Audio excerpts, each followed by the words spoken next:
Hey, everybody, I'm John Granado. That's Lance Zerline. You can hear us on ESPN 97.5 and 92.5. Hit subscribe right now. We got a lot of Texans content. They're good. How about the Texans are good? So hit subscribe so you get all of our content here at Sports Map Texans. Lance, the Panthers are falling apart. They've already fired their coach. Bryce Young is on the sideline smashing tablets. Dave Tepper's throwing drinks on fans. And meanwhile, the Texans are competing for the postseason, Rookie of the Year, Coach of the Year, Executive of the Year, all of these things. Remember draft night. Okay, you're the preeminent draft expert. Remember draft night and the way people thought of Carolina and the way people thought of the Texans. Have you ever seen a bigger shift in perception from that draft night than we're seeing from the Texans and the Panthers right now?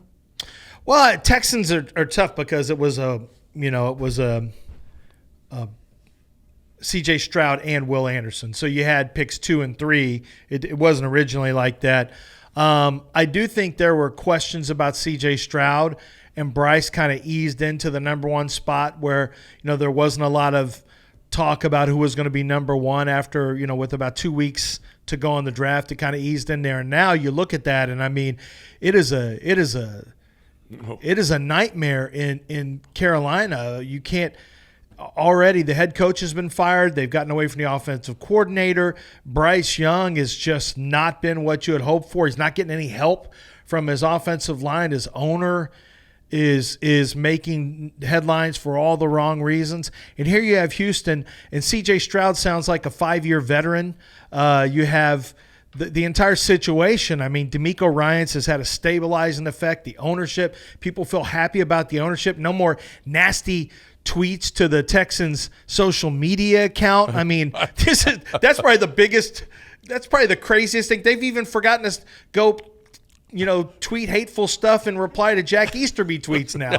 People are over it. They're past it. So we know C.J. Stroud, he got the coach fired, the Carolina Panthers coach fired. He's making the owner throw drinks on people. The way he's playing, yeah. But you know what? It's adding a little insult to injury with Will Anderson as well, isn't it? Yeah, Will's really starting to come on strong as well. So, I don't know if you saw this. Will Anderson, according to ESPN's pass rush statistics of their win rates on individual matchups against tackles, he's considered the 4th best in the league.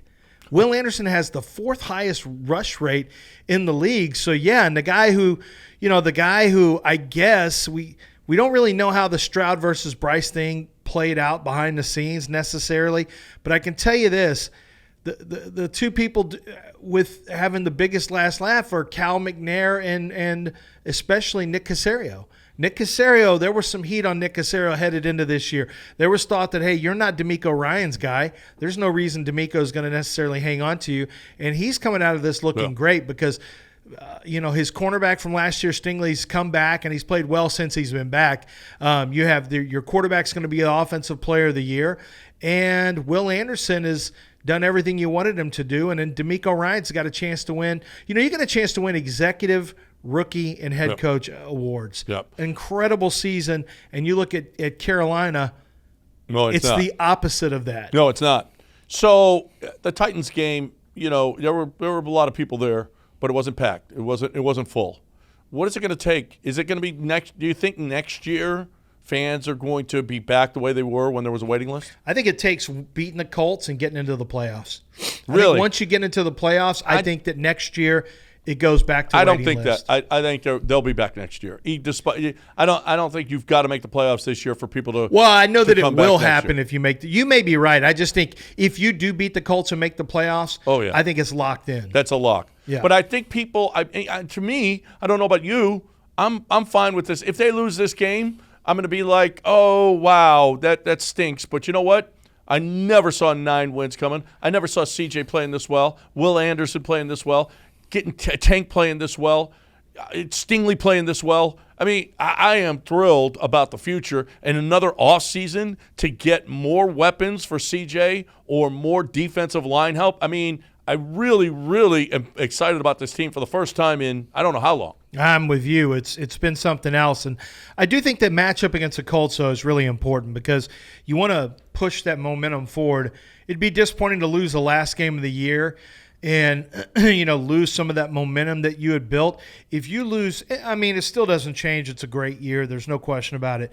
But if you win that game and you extend the year, and you've got Texans fans watching more football in January, I think the only thing that does is, it allows a lot of your young players like C.J. Stroud and Will Anderson, even Grenard, a lot of these guys who've never been there, they now have not Titus Howard, but they now have experience in the playoffs. Yep. I mean, there's nothing that – I don't think there's anything that you can do to facilitate. You can't create experience in the playoffs. Yep. So to gain that as a rookie, Brevin Jordan, a guy who's back on the roster and has done a nice job. I mean, I think it's important to get play. I think it's important to have playoff experience. Agree. I agree, but I think that the way that it's not a buffoon organization anymore. No. There was too much buffoonery going on. It's not that anymore. They've got credibility, and they're good, and they're fun again. So I think fans will be back next year, hopefully. Let's go.